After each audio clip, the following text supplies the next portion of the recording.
En primer lugar, quería agradecer la invitación de Mijael, de todo el equipo del GIZ, de la universidad. Y bueno, yo ahora estoy presente para presentarles una experiencia que hemos tenido en el Instituto de Investigaciones Geográficas, que pertenece a la carrera de Ingeniería Geográfica de la Universidad Mayor de San Andrés de La Paz. Aclarando un poquito que, bueno, normalmente cuando se escucha Instituto de Geografía, todos se imaginan el Instituto Geográfico Militar, pero bueno, nosotros no tenemos casi nada que ver con el Instituto Geográfico Militar. Este instituto es más de investigación y pertenece a la universidad. Y como decía Mijael, es el único en realidad en el ámbito académico y dentro de la universidad como Instituto de Geografía. Y también es una de las pocas carreras, solo en La Paz, lamentablemente se da la carrera de Ingeniería Geográfica. Sería interesante que podamos tener más carreras en otras ciudades, en otros departamentos, en comparación con otros países, por ejemplo, ¿no? Solo de Latinoamérica o en el mundo en comparación de carreras de geografía.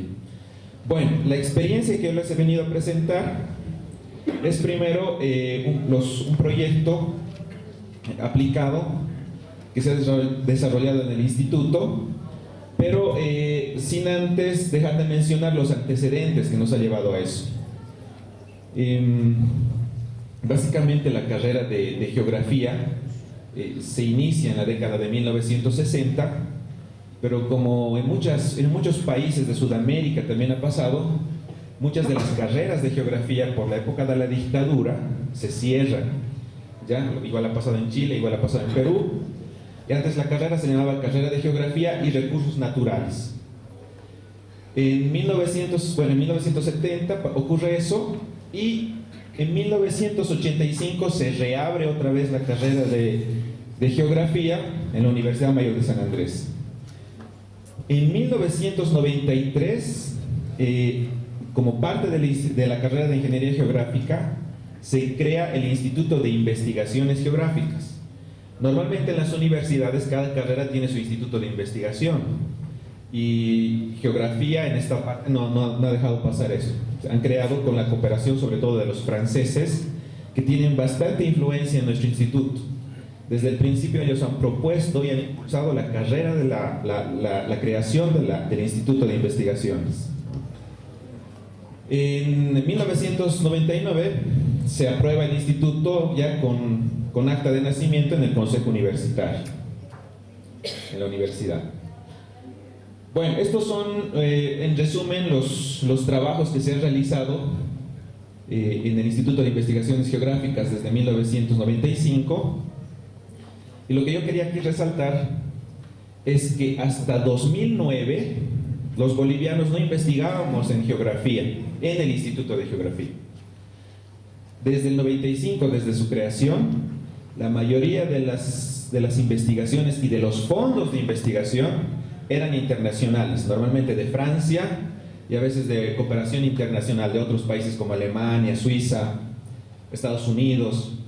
Y bueno, se han desarrollado, hemos tenido importantes investigadores a nivel mundial, reconocidos investigadores geógrafos de los países que he mencionado.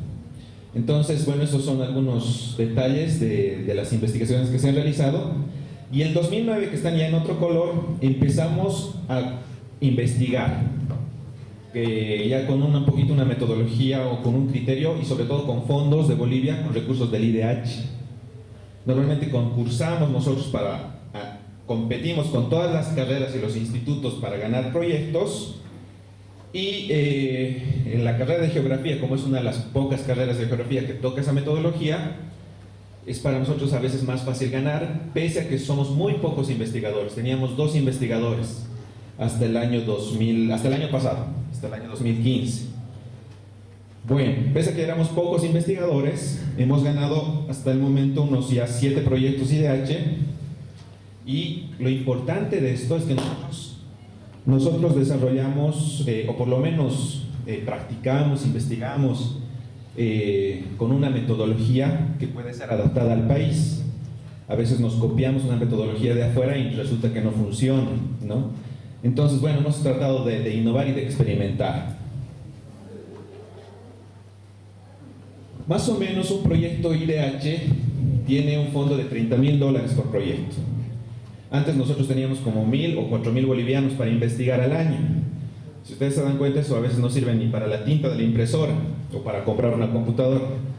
Pero estos fondos, $30.000, ya no son pocos y nos ayudan a hacer trabajos de campo, a comprar instrumentos ya más sofisticados, por ejemplo, imágenes satelitales, fotografías aéreas, etc. El área de investigación que yo trabajo personalmente, bueno, es los riesgos, las vulnerabilidades, la teledetección, pero también hay otros investigadores que se dedican, por ejemplo, a las áreas de fronteras, que aquí le llamamos límites, ¿no? A la geopolítica, a la planificación urbana, ahora está geografía física, también está pegando fuerte la geografía humana. Entonces hemos reforzado el último año esas áreas. Teníamos 4 investigadores, ahora estamos con 11 investigadores. 11 investigadores ya en el instituto. Bueno, me ha tocado ganar el proyecto IDH, dirigir el proyecto que tenía como base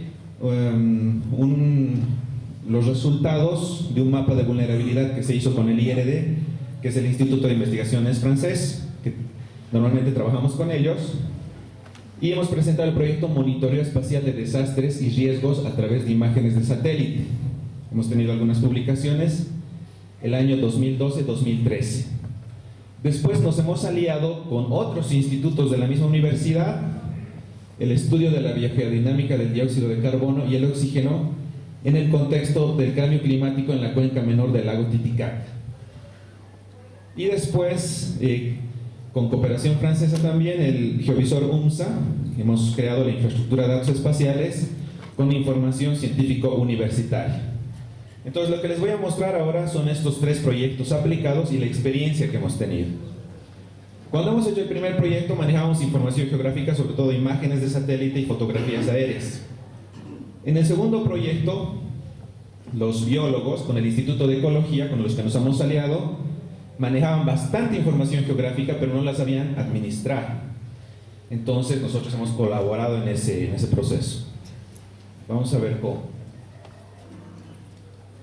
En el primer caso, consistía en cómo medir la expansión urbana de la ciudad de La Paz y del Alto.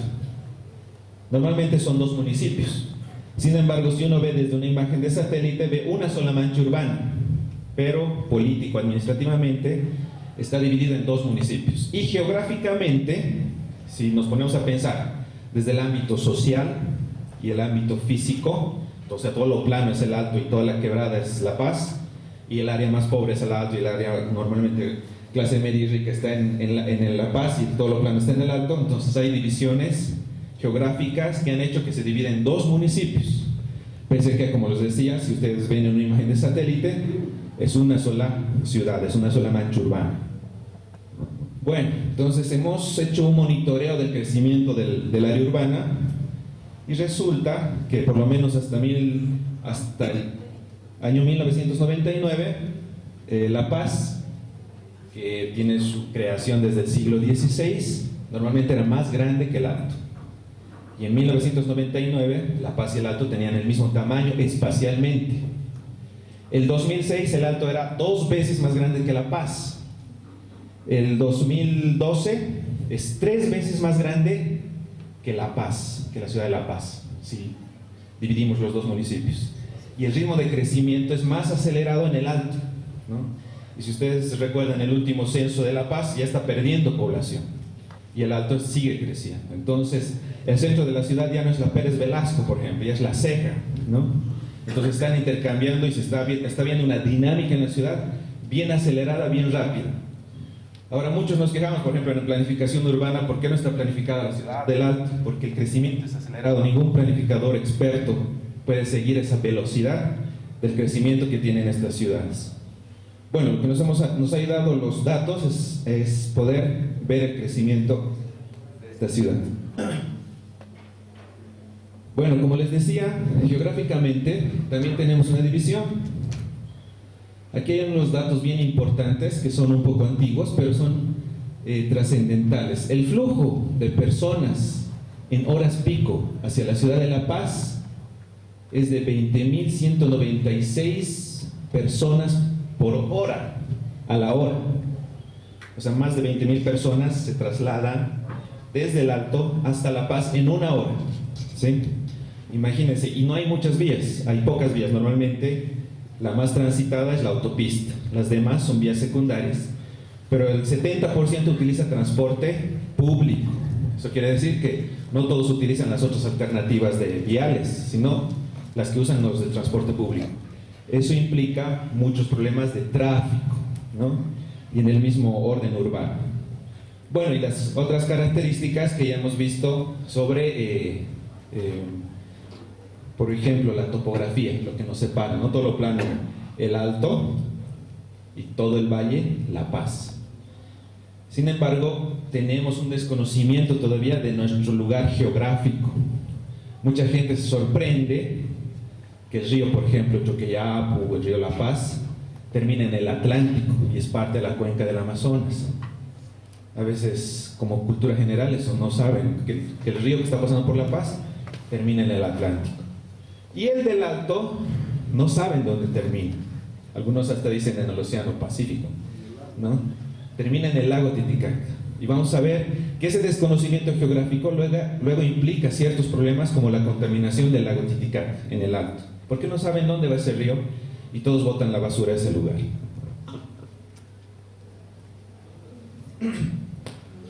Bueno, hablando ya de las vulnerabilidades, vemos, este es un historial de todos los desastres que han habido en la ciudad de La Paz y se relacionan directamente, o sea, hay una correlación directa con la expansión urbana. ¿Cuál es la lógica? En resumen, que normalmente los desastres que se localizaban en el centro de la ciudad, en Sopocachi, en el centro, son los desastres más antiguos, por ejemplo en la cancha Zapata, etc. Por esos lugares. Va creciendo la ciudad y va encontrando nuevos lugares de desastres, por ejemplo en el río Sequi, las inundaciones en cada época de lluvias, o en Callapa, una área nueva de residencial, una nueva área de expansión. ¿Cuál es la lógica? Que si antes el río Seque, por ejemplo, o el cerro de Callapa se caía, no era un desastre, porque no había personas ahí, no había casas, ¿no? Recién es un desastre cuando ocupamos esos lugares peligrosos. Vamos a ver un ejemplo de esto. Esto es genial porque utilizamos estas técnicas de fotografías aéreas y datos georreferenciados. Este es el río Seque, ¿sí? Este es el río Seco. Aquí los que conocen La Paz es el cruce de Saguadero. El cruce nos lleva al camino hacia Copacabana, esta vía, esta red vial, que si ustedes pueden ver, se nota bastante bien en una fotografía de 1955. Y la vía hacia Desaguadero, que luego va hacia Perú, es una vía internacional. Entonces esas vías desde el 55 sí ya existían.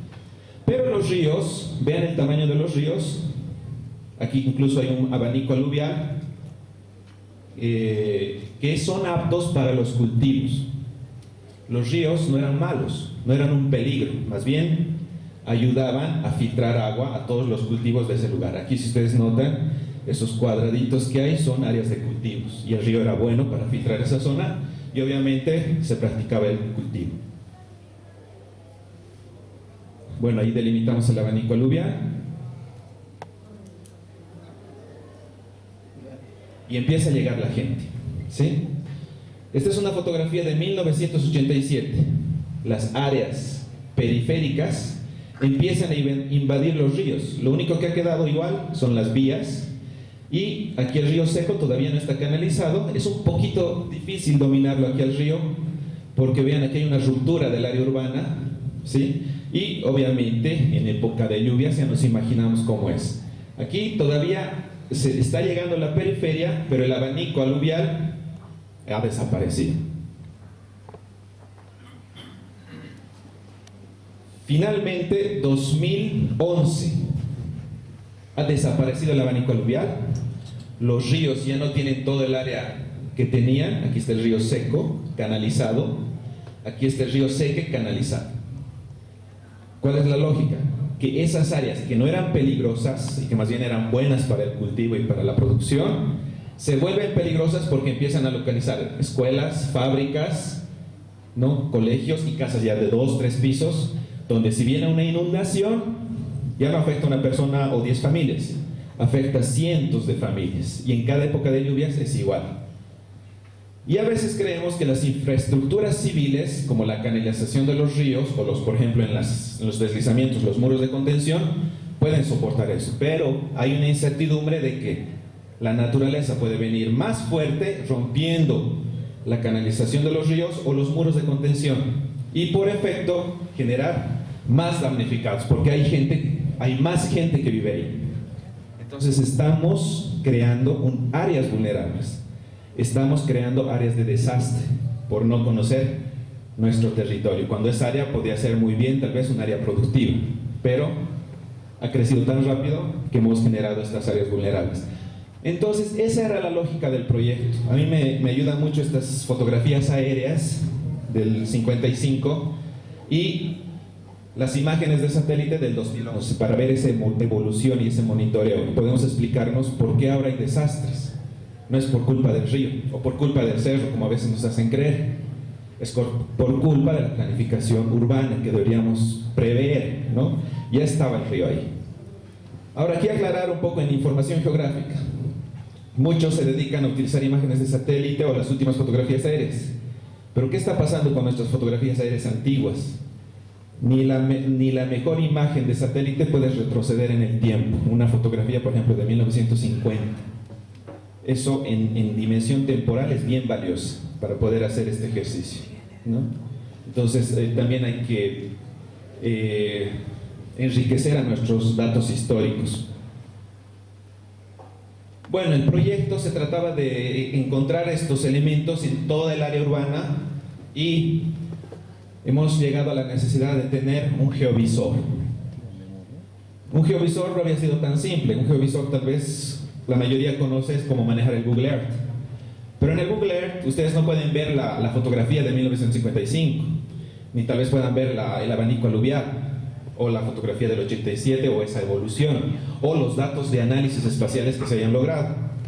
Entonces lo que queríamos nosotros es hacer un tipo Google Earth, demostrar esa información. ¿Para qué? Para los tomadores de decisión, los técnicos de la alcaldía, los científicos que están investigando el territorio.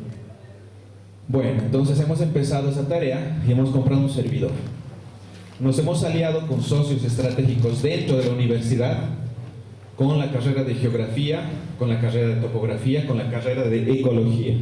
Y luego poco a poco se están queriendo incluir al proyecto más institutos, como geología, por ejemplo. Por fuera teníamos el gobierno municipal del Alto, de La Paz, el IRD y Sergio Tejmín.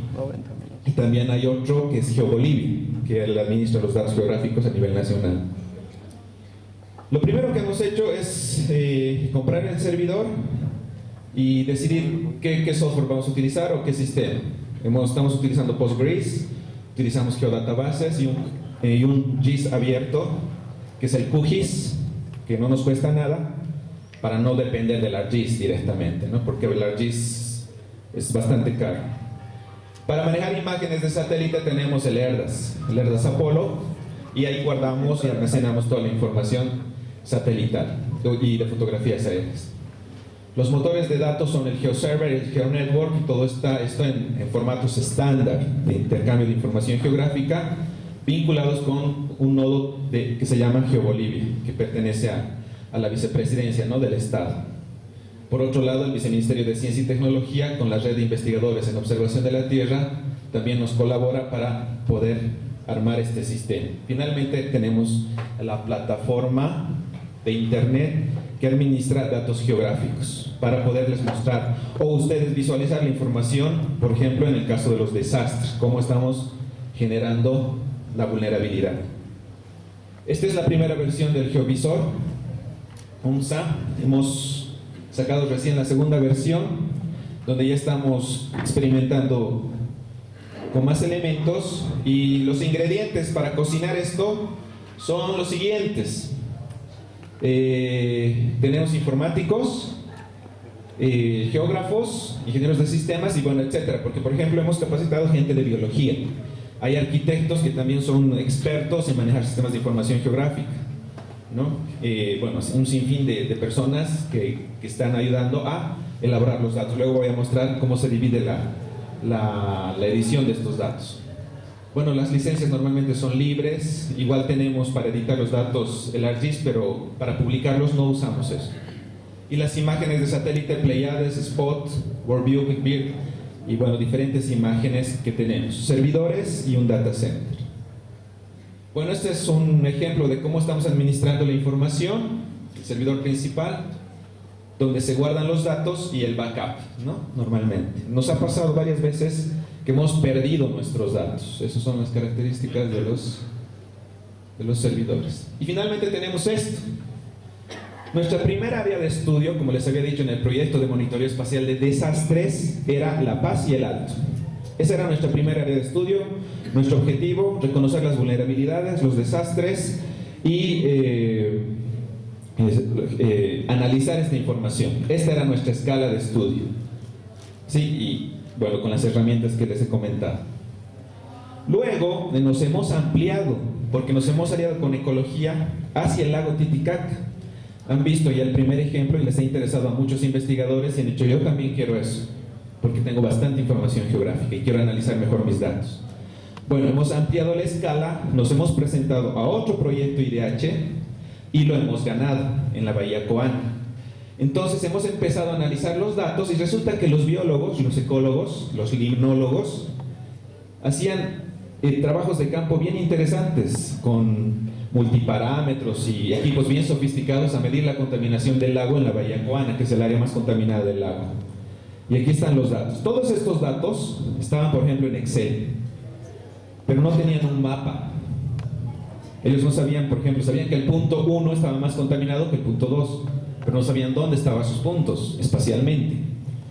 Cuando nosotros hemos armado esto, se han dado cuenta cuál era la influencia de la contaminación y cómo se movía, por ejemplo, la eutrofización, si era natural o era artificial o era, por ejemplo, efecto de, como decían, de las ciudades. Y bueno, han habido interesantes resultados cuando esos datos estadísticos los hemos vuelto espaciales y han hecho más cosas, más análisis de las que podían hacer solo con los datos. Bueno, ahora son nuestros socios estratégicos. Ellos ya básicamente hemos ampliado nuestra escala y trabajamos ahora en el lago Titicaca también. Y hemos ganado ya 2 proyectos más este año. Aquí hemos podido referenciar, por ejemplo, la actividad minera de la cuenca Catarí. ¿Dónde están todas las minas? ¿Qué producen? ¿No? Incluso si tenemos buenos datos, ¿quién es el dueño? ¿No? ¿Dónde botan la basura o los contaminantes, etcétera? Y asociábamos a las cuencas y a los ríos. El uso del suelo de la cuenca Catarí. Dividir las cuencas, dónde están localizadas, qué ríos son. Se confunden a veces, como les decía, en el Alto no saben dónde terminan los ríos que pasan por su ciudad o por la puerta de su calle, pero con esta información ya la gente se informaba, ¿no? Esa contaminación está llegando al lago y ya estamos empezando a hacer una campaña de información. Las cuencas y los detalles de las cuencas, ¿no? La actividad, por ejemplo, las cabezas de ganado por municipio. ¿De qué viven esos municipios? Agricultura, ganadería, pesca. Ya tenemos una caracterización espacial. ¿Cuánta gente ha migrado? ¿Por qué ha migrado? ¿Desde cuándo ha migrado? Esas respuestas nos ayudan a dar esta información, ¿no? Y rápido.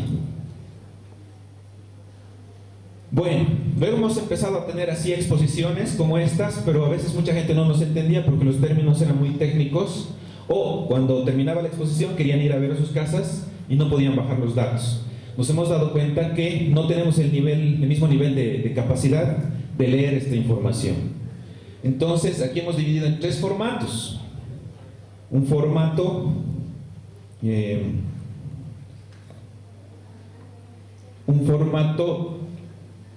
que es el más fácil, el de Google Earth, que uno no necesita ser un especialista en SIG, porque a veces en la conferencia me dicen todos SIG, datos bien tecnológicos, pero no sé utilizar el ArcGIS, pero sí conozco el Google Earth. Hay científicos que analiza muy bien la información, lo suben al Google Earth y construye su mapa. Entonces, para esos científicos ponemos esos datos y puedan bajar en ese formato, no necesariamente utilizar el SIG. El siguiente sí es el SIG, es un usuario más avanzado. El que sí conoce algo de SIG sabe que es un shapefile, por ejemplo. Entonces se baja el shapefile y lo mete a su SIG. Y el tercero es un usuario mucho más avanzado, en un formato estándar que es el WMS, que ya intercambia datos a través de la nube en internet, datos espaciales. Entonces hemos identificado esos tres tipos de usuarios y los tres formatos los publicamos en la página para que puedan bajar la información. Este es un Google Earth. Y en el Google Earth, cuando uno se baja los datos, tiene todos los atributos. Este es, por ejemplo, el de las minas en la cuenca Qatari. Este es el mismo dato, pero ya en el SIG, ¿no? En el Sistema de Información Geográfica.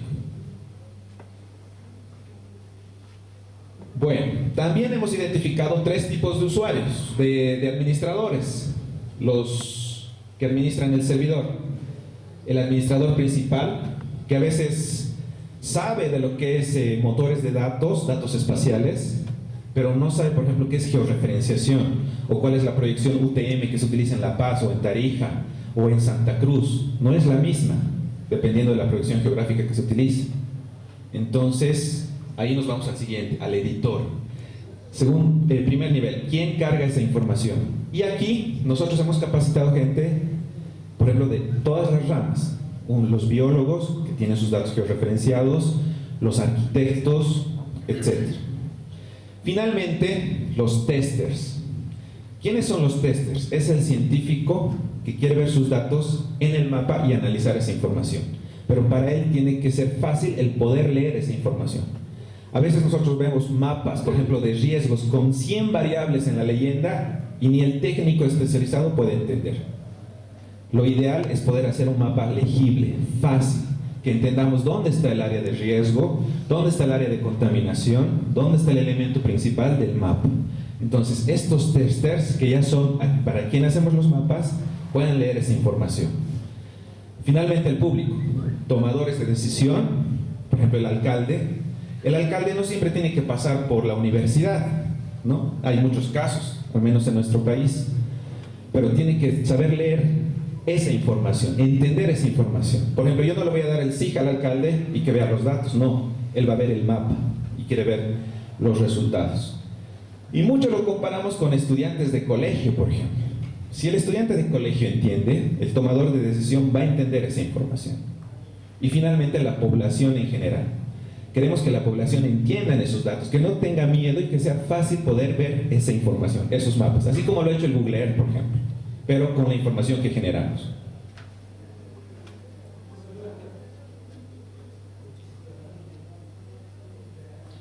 Bueno, estas son algunas herramientas de imágenes de satélite. Esas son de datos vectoriales y ahí están nuestras áreas de estudio. En algunos casos, justamente para los tomadores de decisión, ya incluso ni hacíamos mapas. Mostrábamos una fotografía, el antes y el después. ¿Qué es lo que ha ocurrido? Por ejemplo, en la zona de Retamán, un deslizamiento. No, antes le decimos, este lugar ha sufrido un deslizamiento.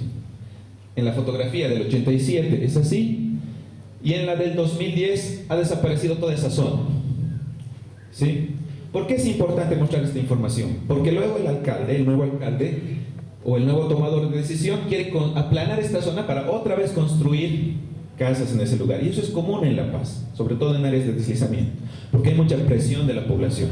Pero como nos hemos olvidado del impacto del desastre, volvemos a construir. Pero con estas dos fotos, que son fáciles de leer, ya podemos mostrar el área que ha sido afectada, porque incluso a veces nos olvidamos qué área ha sido afectada, ¿no? Ahí tenemos el cambio.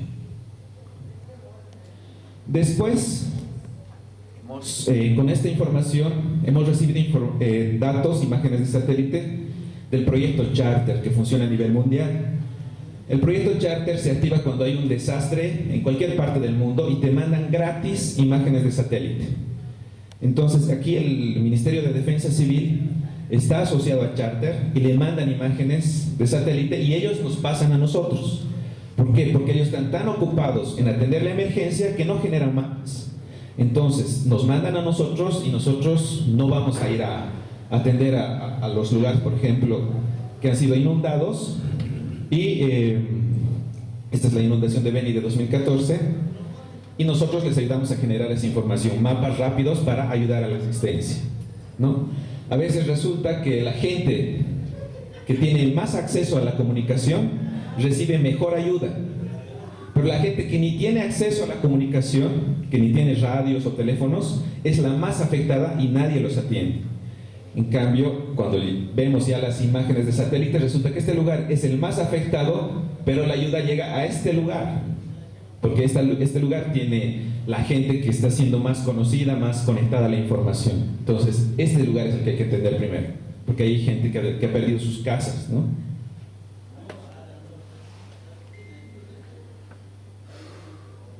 Bueno, otro ejemplo, otra práctica ha sido la difusión en los colegios y en las Olimpiadas de Geografía. Desde el año 14, hemos tratado de impulsar de que los estudiantes, desde estudiantes de colegio, puedan entender esta información. Porque ¿qué pasa? Tenemos una super plataforma con los mejores softwares, los mejores servidores, buenos técnicos que han trabajado en ese lugar, pero la gente no puede leer esa información, no la capta, ¿no? Como decían en el proyecto GeoBolivia, los que leen y bajan información son más gente del extranjero que de aquí, ¿no? ¿Por qué? Porque no estamos capacitados desde el colegio para poder leer esta información. Entonces, un poco estamos haciendo la campaña de que los colegios ya se apropien a través de las Olimpiadas de Geografía de manejar esos datos y que puedan, por ejemplo, si hay un desastre, un relámpago, una inundación, una amenaza de algún evento, vayan a la página que ya conocen y poder evacuar lo más rápido posible, por ejemplo. Bueno, finalmente estamos desarrollando estos experimentos ya para la tercera versión. Nos hemos asociado con Constellation, que es una empresa francesa de software libre para administrar imágenes de satélite, GeoOrchestra, que también es de origen francés y que se ha apropiado GeoBolivia, el OpenGeo, y Erdas Apollo, que estamos haciendo experimentos con esos programas, ¿no? Para poder mejorar el geovisor. Bueno, ahora lo que les quería mostrar es el segundo tema, que es del lago Titicaca. Hemos preparado un video que resume en 15 minutos cómo les ha servido a los biólogos y a la comunidad el geovisor para poder entender cómo se está contaminando el lago. Ahora estamos monitoreando ya no solo el área de La Paz, sino estamos monitoreando el lago y cómo el Alto está afectando a ese lugar. Una anécdota, por ejemplo, la planta de Puchicoyo, la planta de tratamiento del Alto que trata las aguas hervidas de la ciudad, no está filtrando las aguas principales del río Seca y Seco, donde toda la gente bota la basura. Entonces, no abastece esa planta, ¿no? Lo ideal es aumentar las plantas de tratamiento de aguas para la ciudad del Alto, que ya tiene casi 1 millón de habitantes. Entonces, eso a nivel espacial y con imágenes de satélite es fácil de demostrar, ¿no? Entonces, es un ejemplo para que la mayoría de la gente pueda entender y los tomadores de decisión empezar a ver la fuente de contaminación, no directamente el lago. Todos se van al lago y por ejemplo, rompen o cortan y eliminan toda la contaminación. Por ejemplo, lo que hacen usualmente, limpian el lago y los biólogos dicen, ¿qué hacen? Generan más eutrofización, ¿no? Más oxigenación sobre el agua, etc. Al limpiar ese lago. No, hay que tratar la fuente arriba, en la cuenca, no en el lago, porque estamos generando un impacto mayor todavía del que está generando la basura en ese lugar, ¿sí? Bueno, les voy a mostrar el video y antes de pasar, que con esto ya termino, aprovechar de que el próximo año estamos haciendo un encuentro de geógrafos justamente para impulsar esto, que es a nivel latinoamericano y se va a realizar en La Paz, ¿no? El próximo año en abril.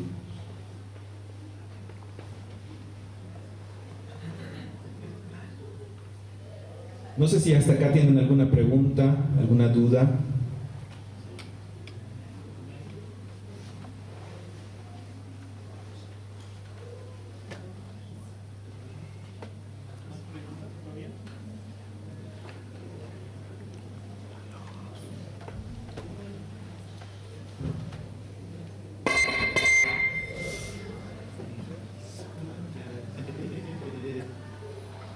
Entonces, ¿no hay preguntas? Sí.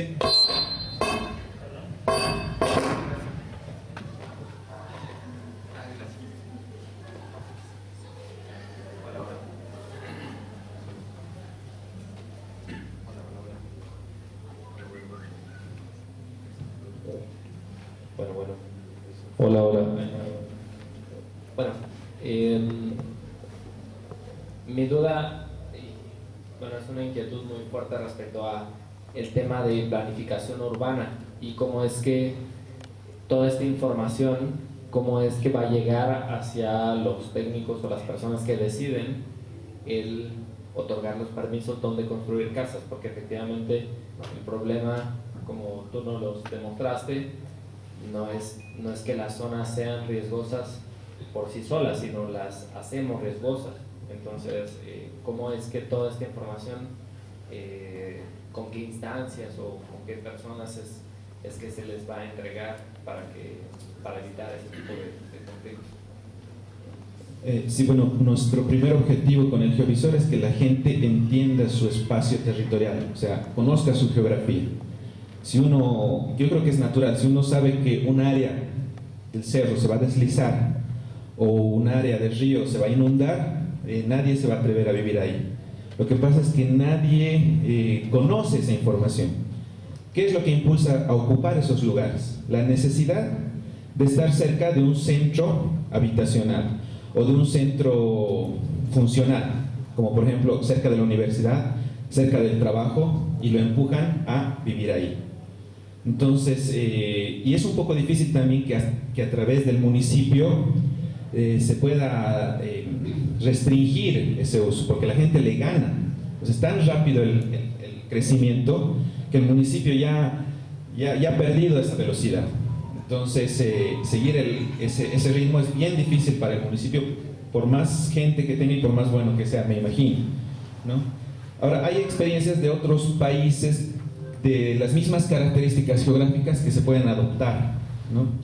Por ejemplo, aquí si hacemos la ley, por más ley que haya, llegan a ocupar el territorio, no les importa, ¿no? O sea, puede haber una ley de que no se ocupen las pendientes, pero eso no va a parar a la gente.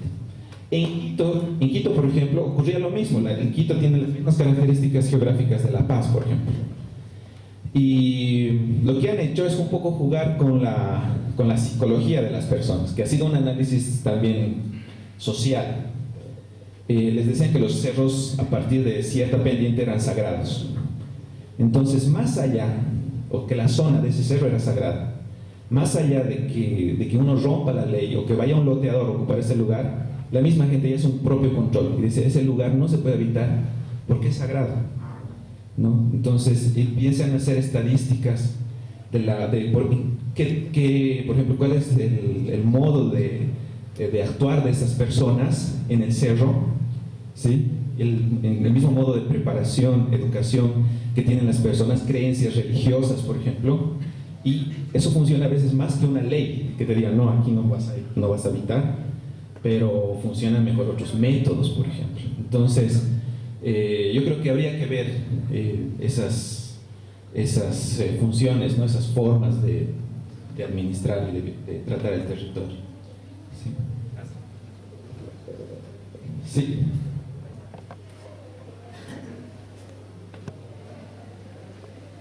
Gracias. Tomando el ejemplo de la ciudad de La Paz y el Alto, ¿no?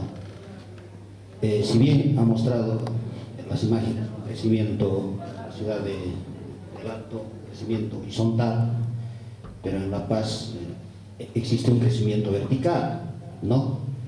Y hablando de población, ambas ciudades tienen un equilibrio en población, ¿no? Entonces, existen herramientas que nos puedan ayudar para detectar ese crecimiento vertical que hay en la ciudad de La Paz principalmente. O sea, sí. se puede hacer eso porque nosotros como arquitectos, por ejemplo, requerimos esas herramientas para detectar las densidades de la población, por ejemplo, ¿no? Sí, hay herramientas, la fotogrametría, por ejemplo, ¿no? Hay las mismas imágenes de satélite con la sombra de los edificios y se puede incluso calcular la altura. Entonces se pueden hacer esos modelos de crecimiento horizontal. Eso ya se pueden, hay herramientas para hacer eso, ¿no?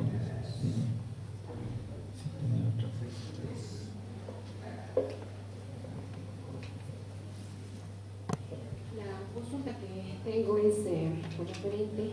Indicaba que usted en su instituto tiene un grupo de investigadores que dentro de ese grupo de investigadores agrupaba diferentes profesionales. ¿Se ha visto conveniente incorporar o ya existe un profesional entendido en lo que es el área de geodesia y topografía para hacer la generación de esta información, georreferenciada más que todo? Sí, tenemos investigadores arquitectos, tenemos agrónomos que se han incorporado recién, en la parte de mesura y geodesia también tenemos. Sí, es bien multidisciplinaria la información. Por ejemplo, no podemos georreferenciar la imagen de satélite y hacer esos análisis si no hay puntos de control que lo pueden hacer en campo con apoyo de los geodestas, de los topógrafos. El arquitecto también ya da su grano de... Es un trabajo multidisciplinario y eso es lo bueno, por ejemplo, en geografía, que nos encontramos a la mitad, incluso entre los bien ingenieros, bien tecnológicos y los humanos, incluso los sociólogos, ¿no? Los antropólogos, que dicen, no, es más importante las personas, para los otros el territorio. Unos proponen muros de contención, los otros proponen, por ejemplo, conciencia social. Entonces nos ayuda a conectar esos dos elementos. Sí, esa era mi duda porque, o sea, muy bien, para generar cualquier tipo de información o planificación es necesaria partir de una información base confiable, referenciada, como mencionaba, y sí o sí necesitan profesionales entendidos en el área para tener una información más precisa. Sí, sí, tenemos. Sí.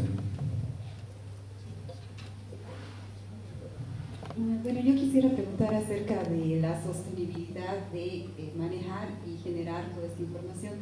¿Con qué recursos se financian ustedes para mantener ese equipo de investigación, los equipos tecnológicos? Y si ustedes venden alguna información o prestan servicios de alguien que les pida, yo qué sé, cosa posible y ustedes hacen ese servicio, lo venden. Sí, le agradezco la pregunta porque es un tema que bien importante, que tal vez es bueno resaltarlo. Los sistemas de información geográfica, las infraestructuras de datos espaciales y bueno, el manejo de toda esta información no son nuevos en Bolivia. Desde el 80, desde el 90, 70 incluso ya se administraba la información. Pero como ustedes saben, un ministerio, incluso había un viceministerio de ordenamiento territorial, ¿no? Pero ¿qué pasa? Llega una nueva autoridad y todo el proyecto que estaba muy bien hecho se cae. Y no tenemos proyectos perdurables en el tiempo. A lo mucho durarán 10 años, 5 años. Tenemos, por ejemplo, GeoBolivia, que administra toda la información geográfica a nivel nacional, lo hace bastante bien, pero no sabemos si, por ejemplo, el 2011 o el 2021 seguirá el mismo gobierno. Llega otro gobierno, o otro jefe, o incluso otro director, y cambia otro proyecto y otra vez se vuelve a hacer de nuevo. La universidad es, mal o bien, un lugar donde se pueden ejecutar proyectos perdurables. Por lo menos, por ejemplo, los profesores, los investigadores están con un puesto fijo.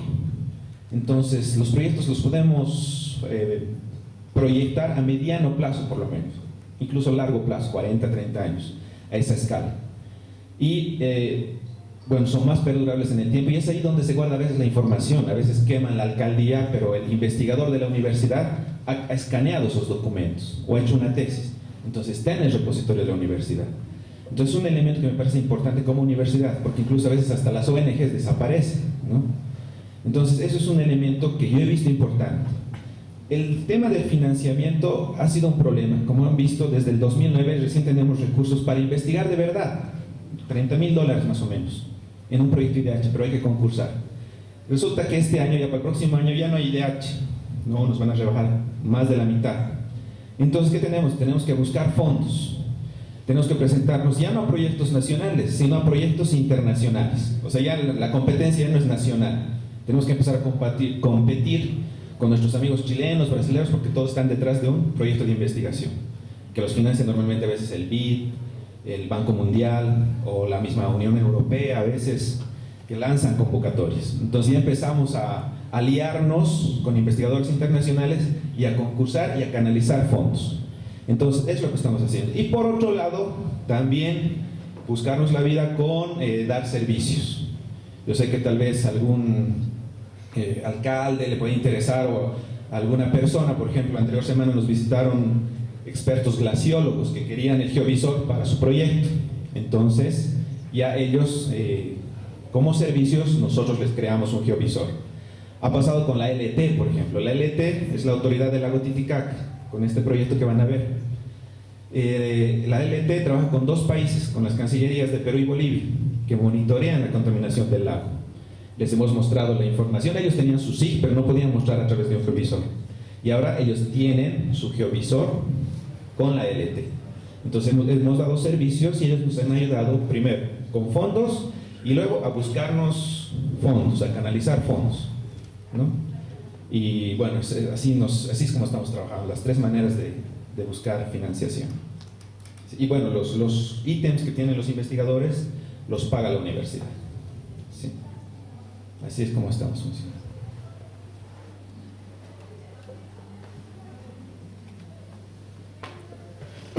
Gracias. En primera instancia, felicitar a la universidad porque creo que está cumpliendo su papel, su rol protagónico para el cual se establece en diferentes estados, ¿no? Entiendo yo de que el geovisor ha sido uno de los logros que bastante ha servido para esos proyectos y creo que va a servir para otros proyectos también. Pues referente a los profesionales, tengo entendido de que, como decía aquí con la colega, de que en primera instancia se asociaron con los biólogos, topógrafos, geodestas y un montón, pero en su planilla de gente que maneja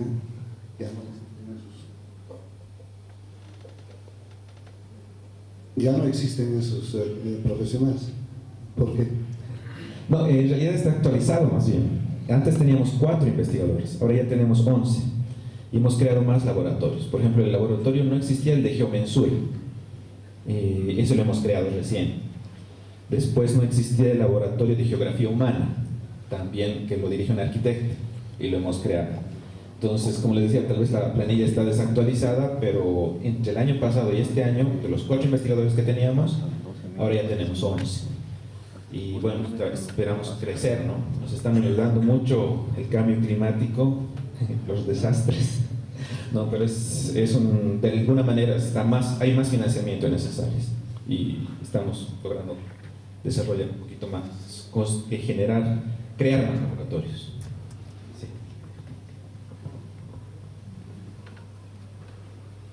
Bueno, muchas gracias. Entonces, esta es la aplicación del geovisor en el último proyecto del lago Titicaca.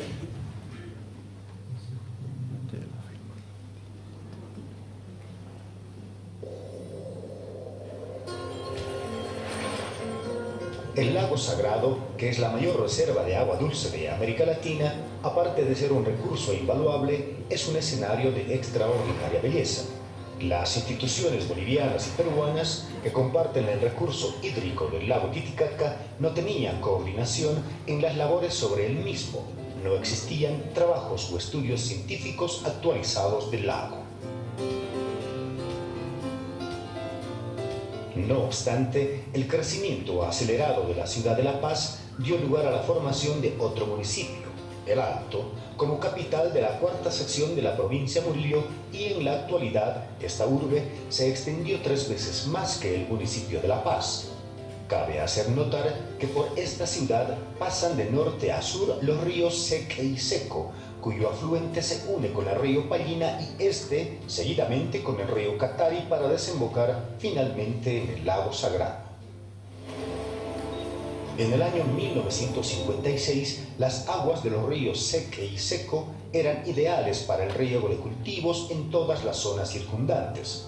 Sin embargo, desde las primeras viviendas construidas en los bordes de estos ríos, Con una expansión ligera en el año 2011, estas aguas redujeron su caudal y fueron catalizados, convirtiéndose en depósitos de desechos sólidos y en una amenaza natural para el medio ambiente y la salud de los habitantes de estas zonas. La planta de tratamiento de aguas servidas de Puchcollo, de la ciudad de El Alto, no abastece a la gran cantidad de desechos que se generan en la ciudad. Todos los desechos contaminantes generados por la población de El Alto son arrastrados por estos ríos, que en su recorrido se unen con el río Pallina, que también arrastra residuos y sus aguas contienen químicos, producto de las actividades de curtiembres, minas, ladrilleras y cementera que funcionan en la jurisdicción del municipio de Biache.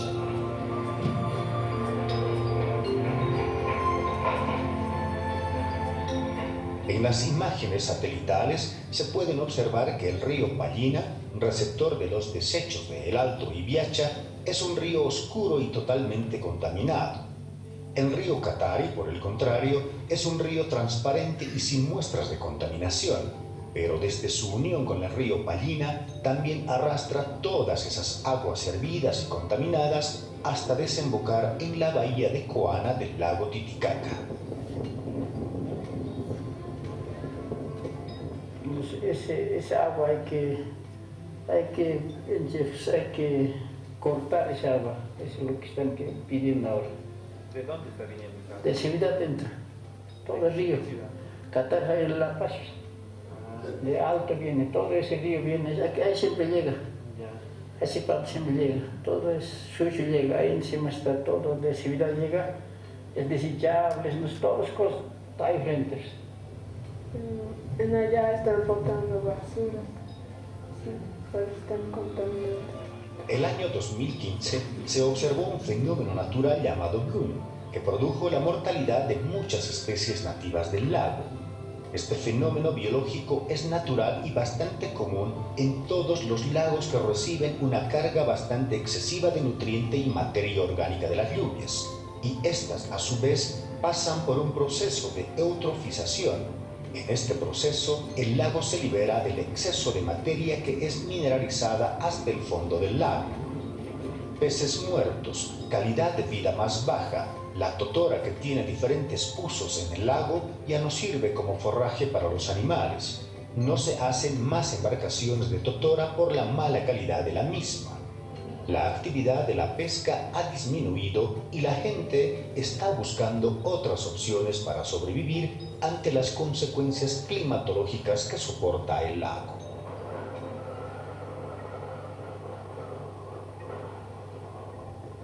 Hemos podido notar en las últimas semanas que el bloom se ha reducido en intensidad, todavía es latente, es decir, que hay muchas partes del lago, sobre todo la parte norte, este del lago, que está todavía de un color verde, verde esmeralda. Las algas están ahí, están listas para de nuevo proliferar en caso de un aporte nuevo macizo en nutrientes. Entonces nos hace reflejar esa situación, que es el momento imprescindible ahora de tomar decisiones y tomar medidas para evitar que las aguas residuales de los municipios en torno del lago y sobre todo provenientes de la ciudad del Alto lleguen de manera cruda al lago Titicaca. Es el momento de pensar en implementar no solamente una, más varias estaciones de tratamiento de agua que traten esas aguas residuales antes que lleguen al lago.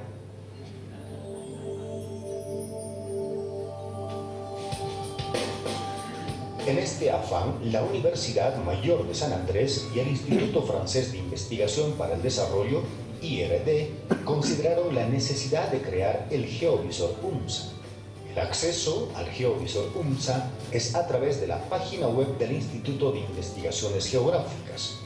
La página web muestra diferentes opciones para la información en la sección de geovisores. Hay 4 opciones para ver la información.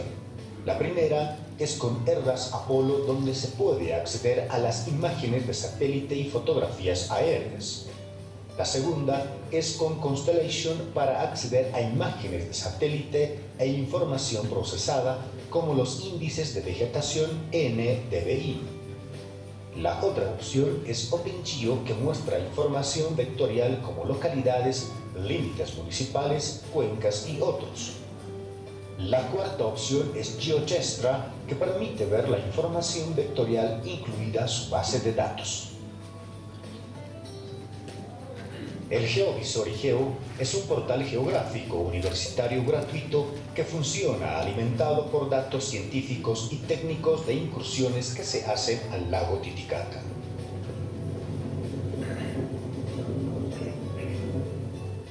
El GeoVisor IGEO se desarrolla en colaboración con el proyecto Espirales de la Dirección de Sistemas de Información del IRD y el Instituto de Investigación Geográfica IGEO de la Universidad Mayor de San Andrés. La plataforma es capaz de almacenar de forma gratuita información geográfica producida por institutos de investigaciones de la UNSA y el Instituto de Investigación para el Desarrollo IRD. El tipo de información que se almacena son imágenes de satélite, fotografías aéreas, datos georreferenciados como cuencas, productividad, contaminantes, comunidades, servicios y otros. El propósito de tener varias plataformas, varias formas de distribución de información geográfica es llegar a la comunidad, también a los científicos. Los científicos necesitan bastante información sobre los datos que se generan en esta área y ya pueden, accediendo a la página web, que es www.geovisorunsa.com, poder ver las cuencas, los datos estadísticos y bajar esos datos para su propio análisis. Pero también nos hemos preocupado en la gente, por ejemplo, tomadores de decisión, estudiantes de colegio, que necesitan ver los efectos de la contaminación del lago Titicaca. Entonces queremos establecer una plataforma útil y amplia para que todos puedan acceder y ver esta información. Sobre todo los tomadores de decisión, para que se den cuenta cómo, por ejemplo, los ríos Pallina y Catari están contaminando al lago Titicaca, y ver también las fuentes de contaminación en la ciudad del Alto. El objetivo del proyecto es consolidarse como un portal universitario que almacene información geográfica para los científicos nacionales e internacionales a través de recursos web para desarrollar proyectos de investigación, principalmente entre el IRD, la UNSA y otras instituciones para lograr una sinergia entre redes. La meta de todo eso es hacer que exista un diálogo entre los científicos, los técnicos, los tomadores de decisión y la sociedad, porque esos tres actores en el pasado no tenían diálogo. Entonces el GeoVisor y GeoUNSA va a ser una herramienta muy útil para entender cómo funciona el lago, cómo se está afectando por el cambio climático, cómo se está afectando por cambios de origen antropogénico, como el crecimiento de la ciudad del Alto, por ejemplo, y entonces tomar buenas decisiones al respecto de cómo recuperar este cuerpo de agua. También algo que nos ha ayudado en este trabajo es a tener una percepción multiescala. A veces los estudios se hacían solo en la Bahía Coana o en algunos puntos de contaminación en los ríos, pero no se tomaba toda la escala desde el Alto hasta el lago Titicaca. Entonces, con este trabajo podemos tener una percepción multiescalar, desde ver la fuente de contaminación hasta la base, ¿no? hasta la Bahía Coana, o donde desembocan los ríos. El GeoVisor es un trabajo elaborado bajo el concepto de una infraestructura de datos espaciales. Una IDE se entiende como un método de sistemas integrados por un conjunto de recursos muy heterogéneos: datos, software, hardware, metadatos, servicios, estándares, personal, organización, marco legal, acuerdos, política, usuarios. Gestionado por una comunidad de actores para compartir información geográfica en la web de la manera más eficaz posible. Por lo tanto, el GeoVisor IGEO es una infraestructura de datos espaciales que contiene información. Bueno, llegamos al final de las conferencias, espero que les haya gustado y pasamos ahora al acto de cierre. Estará a cargo del licenciado Octavio Aguilar, director del Departamento de Informática y Sistemas, y le pedimos sus palabras, por favor. Muchas gracias. En primer lugar, quiero hacerles llegar un cordial saludo a todos ustedes. Me alegra el ver a muchos profesionales de diferentes áreas. Es obvio, se trató de temas multidisciplinarios donde tienen que ver los ingenieros civiles, los arquitectos, los agrónomos, los informáticos. O sea, son temas importantes donde debemos tomar atención. También quiero felicitar a todos los expositores, a estos grandiosos expositores que vinieron del interior, y también tenemos algunos expositores locales. Agradecer también al grupo de estudiantes que ha trabajado para todo esto, para la gestión y organización de estos eventos, a los docentes también, y bueno, reiterarles el agradecimiento a ustedes. Esperamos volver a replicar este tipo de actividades que es de interés común de la universidad y de Tarija y de Bolivia en general. Es importante que retomemos algunos temas que por ahí han sido olvidados. Tenemos que tomar más interés sobre el tema aguas, ¿no? Y bueno, agradecer a Mijael, agradecer a su grupo de expositores, y muchas gracias por su presencia. No sé si alguien... Muchas gracias, y yo también quiero aprovechar la oportunidad de agradecer mucho a la universidad, al ingeniero Richard, al grupo de estudiantes que han apoyado con la logística este evento y han hecho posible ese evento también, y creo que ha funcionado todo. No teníamos muchos retrasos y bueno, creo que eso merece un aplauso también. También agradecer al programa Periagua, que apoyaron también en el tema del registro.